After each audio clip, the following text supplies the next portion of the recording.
एक बहुत कॉमन सी बात हम लोग सुनते हैं कि ऑटो ट्यून के ज़रिए कोई भी इंसान गा सकता है। तो आज मैं आपको एक एग्ज़ाम्पल के साथ दिखाऊंगा कि ऑटो ट्यून होता क्या है, किस तरह से सिंगर्स उसको यूज़ करते हैं। हर बंदे का डिफरेंट स्टाइल है, लेकिन एटलीस्ट मैं अपना स्टाइल आपको बताऊंगा कि ऑटो ट्यून या पिच करेक्शन किस तरह से की जाती है, और इसके बारे में जो मिथ्स हैं, जो लोगों के मतलब माइंडसेट बना हुआ है कि भाई जो ऑटो ट्यून है वो कुछ भी कर सकता है, उसके बारे में मैं आपको बताऊंगा, और हाउ रियल इट इज़ कि कोई भी गा सकता है या नहीं गा सकता। इस वक्त मेरे पास एक छोटा सा रिकॉर्डेड क्लिप है।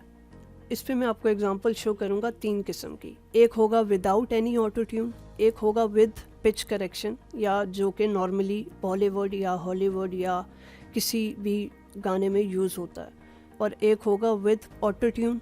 सबसे पहले मैं आपको सुनाऊंगा विदाउट एनी इफेक्ट, कोई ऑटो ट्यून नहीं है इस पे, सिंपल वोकल है। मेरी नजरों में है तेरे सपने, तेरे सपनों में है नाराजी, मुझे लगता है ये बातें दिल की होती लफ्जों की धोखेबाजी। अब मैं आपको सुनाऊंगा विद पिच करेक्शन। मेरी नजरों में है तेरे सपने, तेरे सपनों में है नाराजी, मुझे लगता है ये बातें दिल की होती लफ्जों की धोखेबाजी। और अब मैं आपको सुनाऊंगा विद 100% ऑटो ट्यून, जो कि डिफरेंट किस्म के सॉन्ग्स में कभी कभी यूज़ होता है।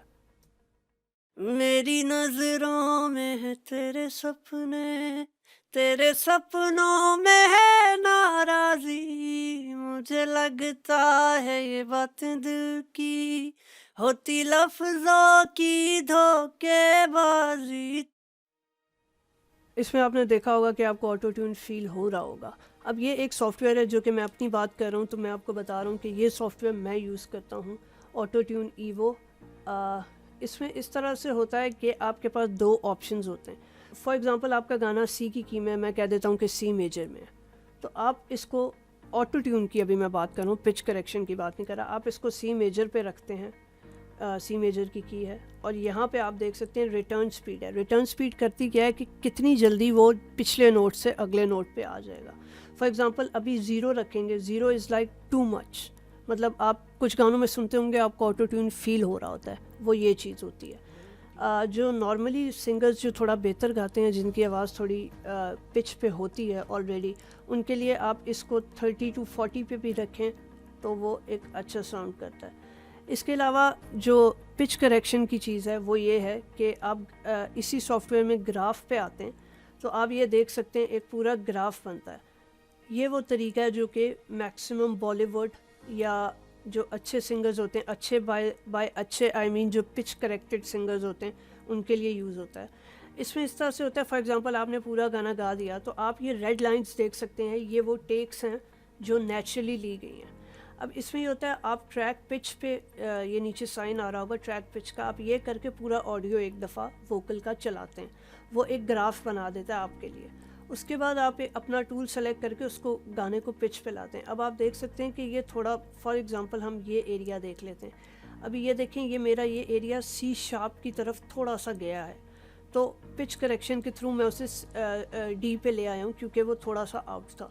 असल में बात यह है कि आजकल VSTs for example different piano softwares, different drums software, different violin softwares, उनसे होता ही है कि वायलिन जब आप बजा रहे हैं या पियानो आप बजा रहे हैं तो आप बिल्कुल परफेक्ट की पे बजा रहे होते हैं। जब वो सी बज रहा है तो वो एग्जैक्ट सी बजेगा, ह्यूमन एरर उसमें पॉसिबल नहीं होता क्योंकि वो सॉफ्टवेयर से बज रहा है।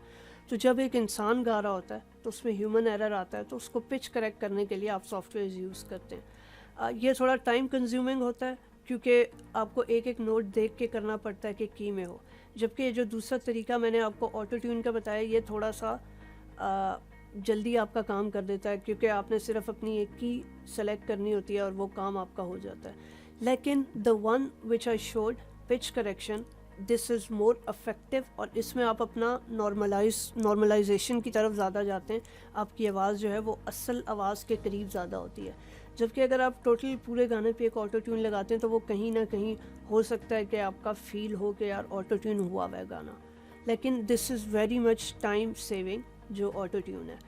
अब अगर बात की जाए कि क्या बॉलीवुड सिंगर्स, पाकिस्तानी सिंगर्स अपने रिकॉर्डेड वर्जन्स में ऑटो ट्यून यूज़ करते हैं, तो इसका सिंपल सा जवाब है कि यस, पिच करेक्शन हर सिंगर यूज़ करता है। आजकल के दौर में pitch correction is a necessity.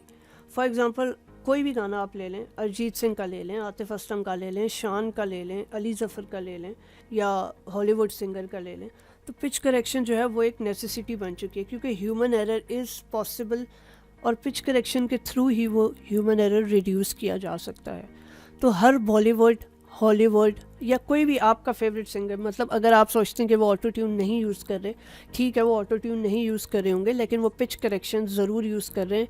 I am talking about the recorded versions, not the live performances या इस तरह के जो सेशंस वगैरह होते हैं। अब बात करें कि क्या ये अच्छी चीज़ है या बुरी चीज़ है। अब हर बंदा अपना पॉइंट ऑफ व्यू देता है। पिच करेक्शन से आपको सुनने के काबिल हो जाता है गाना, आप आराम से उसको सुन सकते हैं, आपको कहीं भी वो ऐसा नहीं लगता कि भाई बंदा आउट हो रहा है या की से बाहर जा रहा है। तो उसके लिए पिच करेक्शन यूज़ होता है और आजकल बॉलीवुड के मेन सिंगर्स सब यूज़ कर रहे हैं।